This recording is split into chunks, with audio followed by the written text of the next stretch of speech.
தாவேக்காவுடைய வருகை அப்படின்றது இனி வரக்கூடிய காலங்கள்ல அதிமுக அப்படின்ற ஒரு கட்சி இருக்குமா இருக்காதா? அந்த பிளவுவாதத்துக்கு காரணம் அம்மையார் ஜெயலலிதா போன பிறகு உட்கட்சி பிரச்சனை தான் மாறிக்கு. அதே மாதிரியான ஒரு சூழ்நிலை 2027-28க்குள் திமுகவில் உண்டாக்குவார் விஜய் என்பதைத்தான் நான் அடித்து ஆணித்தரமாக சொல்லுகிறேன். திமுக ஒழிஞ்சு போடுங்கம்மா, நீங்க வேற போயிடுவாங்க பாத்துங்க. திமுக ஒன்னும் இனிமேல் உதயநிதி ஸ்டாலின் வர்சஸ் விஜய்னு வந்துச்சுன்னு வச்சுங்க, அரசியல் மாறிடும். ஸ்டாலின் சொன்னார் 6 மாசம், ஆனா இன்னைக்கே சொல்ல ஆரம்பிச்சா எங்க கட்சியில நடத்தி எங்களுடைய பாலிசி தான் இம்ப்ளிமெண்ட் பண்றாங்கன்னு. ஆக மொத்தம் ஸ்டாலினுடைய தடுமாற்றத்தை நாம் புரிந்து கொள்ள முடிகிறது. டபுள் ஸ்டாண்டர்ட பேசுறாரு. எங்களுடைய பாலிசி இம்ப்ளிமெண்ட் பண்றாருன்னா அவருக்கு அரசாங்கம் எப்படி 6 மாசத்துக்கு வந்து போகும்? விஜய் அவர்கள் எடப்பாடி பழனிசாமி சென்று சந்தித்திருக்க வேண்டும். அதே மாதிரி ரஜினிகாந்தையும் சந்தித்திருக்க வேண்டும். அவர் சந்திக்காத இருப்பதற்கு காரணம் செங்கோட்டையன். கரூர் சங்கீதா ஜனநாயகன் 23ஆம் தேதி அன்னைக்கு உங்களுக்கு தேர்தல் நடக்குது. எல்லா பஸ்ஸும் நிறுத்தி நாங்கள் எவ்வளவு கிரிமினல் ஆக்ஷன் தெரியுமா உங்களுக்கு? விஜய்க்கு வாக்கு வரக்கூடாது. அதையெல்லாம் மனதில் வைத்துக் கொண்ட விஜய் அவர்கள் புஷிங்கி எடுப்பார். பார்த்துட்டே இருக்கு. இவர் கையில பிரசங்கம் வந்துருச்சு.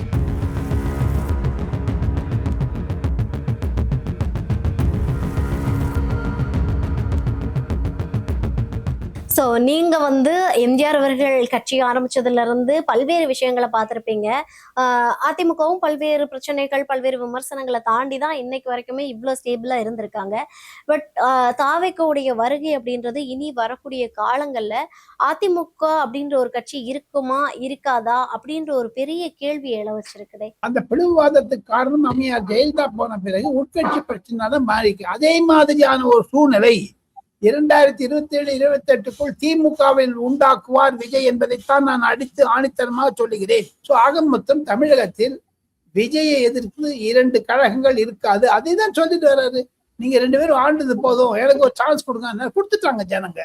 இனிமேல் அவர் இடதுசாரி கட்சியும் திருமாவளையன் வைத்துக் கொண்டுதான் அரசியல் கட்சி வர வேண்டும். இனி ஒரு 2 வருடம் ரஜினிகாந்த் டைம் கொடுத்திருக்காரு. கமல்ஹாசன் 6 மாசங்கிறாரு. நேத்தி ஸ்டாலின் சொன்னார் 6 மாசம், ஆனா இன்னைக்கே சொல்ல ஆரம்பிச்சா எங்க கட்சியில நடத்தி எங்களுடைய பாலிசி தான் இம்ப்ளிமெண்ட் பண்றாங்கன்னு. ஆக மொத்தம் ஸ்டாலினுடைய தடுமாற்றத்தை நாம் புரிந்து கொள்ள முடிகிறது. டபுள் ஸ்டாண்டர்ட பேசுறாரு. எங்களுடைய பாலிசி இம்ப்ளிமெண்ட் பண்றாருன்னா அவருக்கு அரசாங்கம் எப்படி 6 மாசத்துக்கு வந்து போகும்? ஆக மொத்தம் இனி வரக்கூடிய நாட்களில் விஜய் அவர்கள் தன்னுடைய காலை ஊன்றி கொண்டு விட்டாரே ஆனால் எப்பொழுதுமே 15 வருடத்திற்கு விஜய் அசைக்க முடியாது என்பதுதான் என்னுடைய கருத்து. சார், தாவேக்கா தன்னை ஒரு தூய சக்தின்னு மக்கள் மத்தியில நிறுத்தி தான் எலெக்ஷனை சந்திச்சாங்க. ஸோ அதிமுகவையுமே ஊழல் கட்சி அப்படின்னு பல்வேறு விமர்சனங்களை வச்சாங்க. இன்னைக்கு அதிமுகல இருக்கக்கூடிய 25 எம்எல்ஏக்கள் தாவேக்காவுக்கு போகும்போது அது ஒரு தூய சக்தியா இருக்க முடியுமா சார் தாவேக்காவால? முடியாது, முடியாது. கான்ட்ரடிக்ஷன் இருக்கும். அதனால டிலே ஆகுது. அதையும் பார்க்கறத தவிர விஜய் அவர்கள் எடப்பாடி பழனிசாமி சென்று சந்தித்திருக்க வேண்டும். அதே மாதிரி ரஜினிகாந்தையும் சந்தித்திருக்க வேண்டும். அவர் சந்திக்காத இருப்பதற்கு காரணம் செங்கோட்டையன். அந்த செங்கோட்டையனுக்கு நிதி அமைச்சராக அவர் பதவி ஏற்றும் பொழுது செங்கோட்டையன் அறைக்கு சென்று முதலமைச்சர் விஜய் அவர்கள் அவரை அமர வைத்தார். அது ஒரு நல்ல பண்பு, நல்ல மரியாதை. அப்படி இருக்கக்கூடிய விஜய் அவர்கள் ஏன் அதிமுகவை உடைக்க வேண்டும்? அவரை பார்க்காமல் இருக்க வேண்டும்? ஏன் தீய சக்தி என்று சொன்ன மு.க. ஸ்டாலினை பார்க்க வேண்டும்? இதெல்லாம் ஒரு கான்ட்ரடிக்ஷனா இருக்குதுங்க அவருடைய அப்ரோச்ல நினைக்கிறேன். இப்ப பாருங்க, இங்க சோஃபா போச்சு நாங்க எல்லாரும். ஆமா, ஒவ்வொரு வீட்டுக்கு சோஃபா போச்சு, வைகோ வீட்டுக்கு போச்சு, திருமாவளவன் வீட்டுக்கு போச்சுன்னு. வைகோக்கும் தமிழ் வெற்றி கழகத்துக்கும் என்ன சம்பந்தங்க? அப்ப மீதி பேரையும் பார்க்கணும் இல்ல? எத்தனையோ பேர் இருக்காங்களே அரசியல்ல, சினிமா துறை நிறைய பேர் இருக்காங்களே. இப்ப ரஜினிகாந்த் கமல்ஹாசனை பார்த்துட்டாரு. He has to meet Rajinikanth and Ranjith. அது இன்னும் நிறைய பேர் இருக்காங்களே, எல்லாரையும் பார்க்கணும்.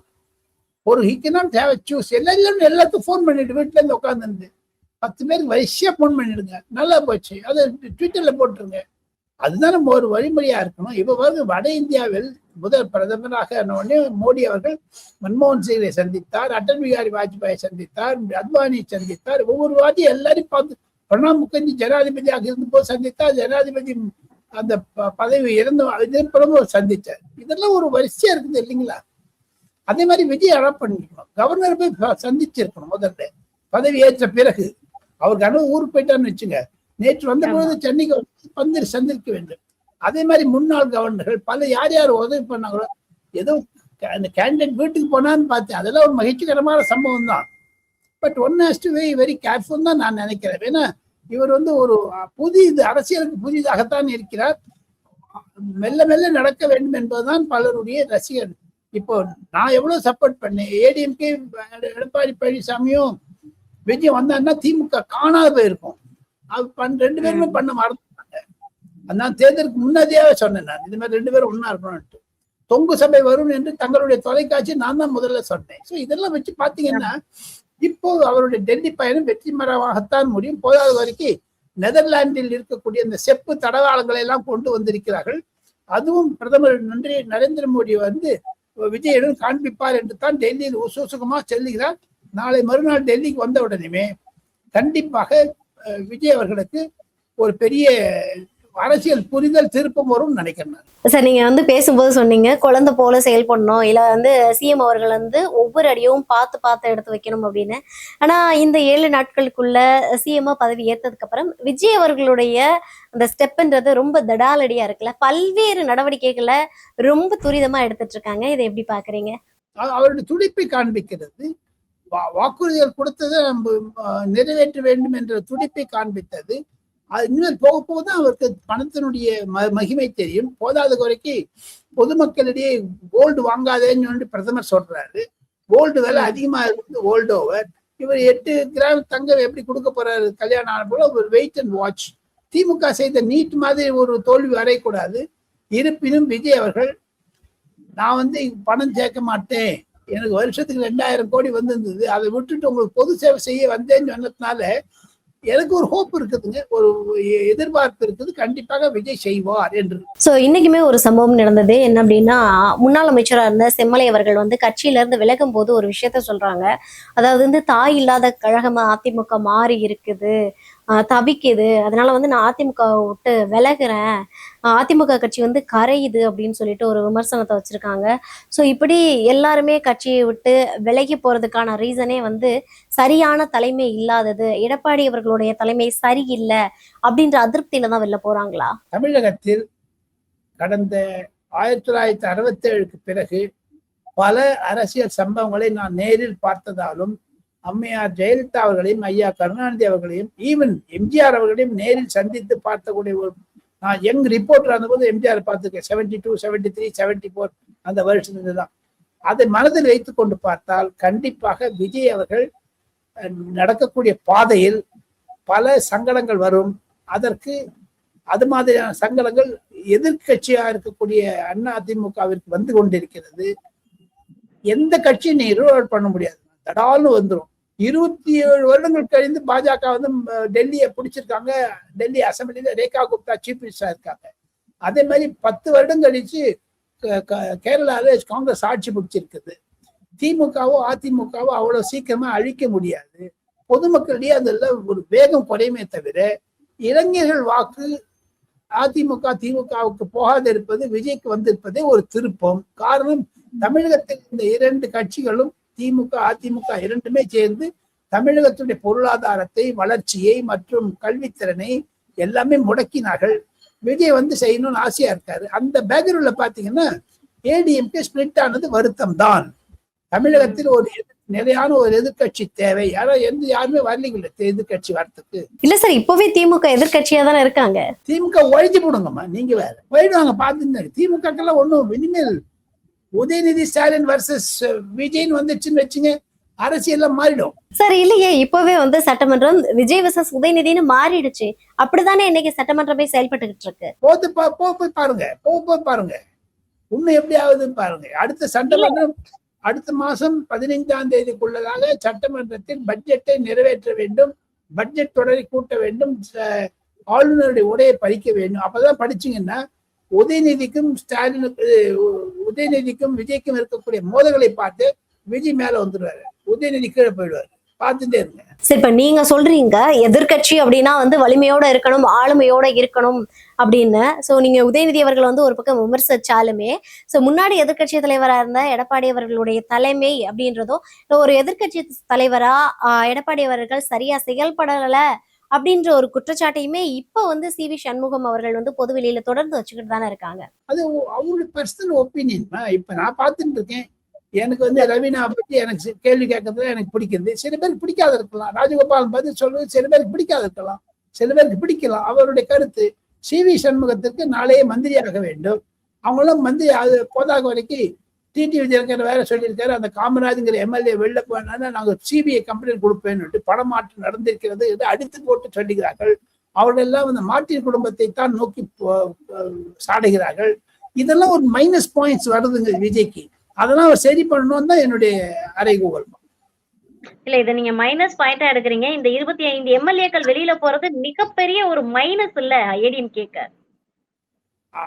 அவர் எடுத்துருந்தானே விஜய்க்கும் கஷ்டம் தானே, அதை பாருங்க. நாளைக்கு ரெண்டுமே இருக்கு. You can argue both sides. அதுதான் நான் சொல்றேன். திமுக அதிமுகவிற்கு இடைஞ்சலா இருந்தாலும் கூட நேற்று பாருங்க ரகுபதி என்ற முன்னாள் அமைச்சர் சொல்லியிருக்காரு, நீங்க 25 பேர் எடுத்துட்டீங்கன்னா கவர்னர் கேன் டிஸ்குவாலிஃபை யூ.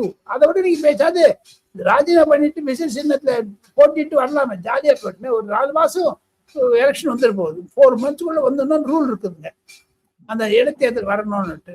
அது மாதிரி வந்துடலாமே. அதெல்லாம் விஜய் யோசிக்கிறாரோ என்ற சந்தேகம் என் மனதில் இருக்கிறது. காரணம் அவருடைய ஒரு இமேஜ்ல ஒரு பிளாக் ஸ்பாட் வரக்கூடாதுன்னு பாக்குறாரு.